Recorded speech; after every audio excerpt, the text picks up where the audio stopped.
Hello and welcome to today's 5 at 5. Thank you so much for joining me. I give God glory and honor because He speaks. He speaks to us when we have an ear to hear. We will truly hear what thus saith the Lord. And I just thank Him. What I had planned to share, He just totally redirected. And I thank Him for that, because we want to hear what He would have us to hear. So we give God honor, glory, and praise. If you would look at Luke chapter 2, beginning with verse 7, I'm reading from the Amplified Version, and it says, "And she gave birth to her son, her firstborn, and she wrapped him in swaddling clothes and laid him in a manger, because there was no room or place for them in the inn. And in that vicinity there were shepherds living out under the open sky in the field, watching in shifts over their flock by night. And behold, an angel of the Lord stood by them, and the glory of the Lord flashed and shone all about them, and they were terribly frightened. But the angel said to them, 'Do not be afraid, for behold, I bring you good news of a great joy, which will come to all the people. For to you is born this day in the town of David a Savior, who is Christ, the Messiah, the Lord.'" The focus verse is verse 7. "And she gave birth to her son, her firstborn, and she wrapped him in swaddling clothes and laid him in a manger, because there was no room or place for them in the inn." The question I have for you today is there room in your inn for Jesus? Is there room in your inn for Jesus? I love this because I am challenged by the fact that the King of Kings, who left glory, took on flesh to come to this earth for you and for me. That in all of His majesty, splendor, in all that He is, He was, He's always been, there was no place for Him. There was no place, no room in the inn.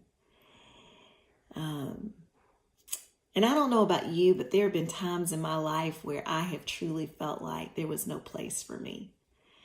I couldn't.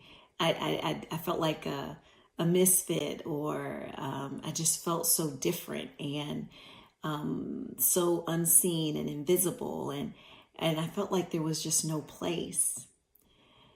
But when I read that my Savior and Lord, there was no room in the inn for Him, it is shocking.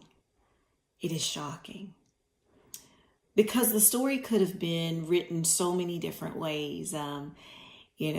He could have come here and it could have been just this amazing display of glory, majesty, splendor, and all of that. But His humility to come here, and there'll be no room for Him.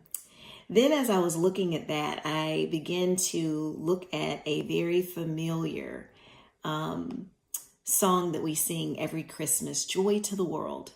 It says, "Joy to the world, the Lord is come. Let earth receive her King. Let every heart prepare Him room. And heaven and nature sing, and heaven and nature sing, and heaven and nature sing." But what stands out is, let every heart prepare Him room.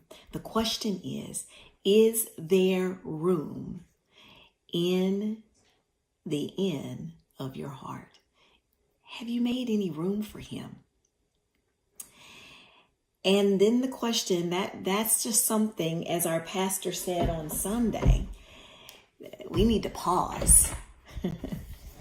The way forward, when we examine that question, is there room in our heart for him? Is there room for Jesus? Or is your inn taken up? All the rooms are taken.